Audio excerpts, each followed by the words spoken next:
LDF ഭരിച്ചിരുന്ന കാലം ഒരു മുട്ടുസൂചിക്ക് 5 പൈസ കൂടി കഴിഞ്ഞാൽ LDFനും പിണറായി വിജയനും തേറി വിളിച്ചിരുന്ന UDF-കാരൊക്കെ ഇപ്പോൾ ഇവിടെ ജനം വിലക്കയറ്റം കൊണ്ട് പൊറുതി മുട്ടി നിൽക്കരുത്. നിങ്ങൾ എവിടെ?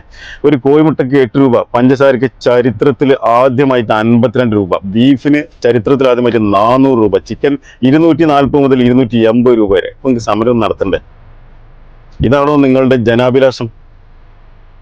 ഇന്നലെ മാത്രം പലചരക്കടക്കാരൻ പറയണം ഇപ്പൊ ആർക്കും ഒരു പ്രശ്നമില്ലാവുന്നു. മറ്റേത് LDF ഭരിച്ചിരുന്ന കാലം ബില്ലാണ് കൊടുക്കുന്നത്, വില ഇങ്ങനെ നോക്കുന്നിട്ട് LDF-നെ ഇങ്ങനെ ചീത്ത പറയാം, പിണറായിനെ ഇങ്ങനെ തേറി പറയാം. ഇപ്പൊ ആർക്കും ഒരു പ്രശ്നമില്ല, മിണ്ടാതെ മേടിച്ചു പോകാം. പക്ഷെ പകുതി സാധനം കിട്ടുള്ളൂ മാത്രം. 1000 ഉറുപ്പിക കൊടുത്തു കഴിഞ്ഞാൽ 2 ദിവസത്തിനുള്ള സാധനം കിട്ടും. അനുഭവിച്ചോ? LDF സർക്കാർ ഭരിച്ചിരുന്ന കാലം ഈ വിലക്കയറ്റം നിയന്ത്രിക്കാൻ വേണ്ടി പരമാവധി ശ്രമിച്ചിട്ടുണ്ട്. അതായത് സപ്ലൈകോയിൽ 2016 അധികാരത്തിൽ വന്ന LDF സർക്കാർ 2024 12 സാധനങ്ങൾക്ക് നേരിയ വില കൂടിയത്. നിങ്ങൾ അധികാരത്തിൽ വന്നു, വരുന്ന വരവിൽ തന്നെ 2 രൂപ അരിക്കാണ് കൊടുക്കും.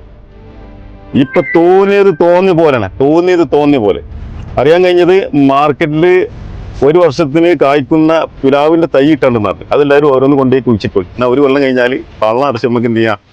ചക്കക്കൂട്ടാനും കഞ്ഞി കുടിക്കാം. അതായത് എല്ല് മുറിയെ പണി ചെയ്താൽ പല്ല് മുറിയെ ചക്കക്കൂട്ടാൻ കഴിക്കാം. അനുഭവിച്ചോ?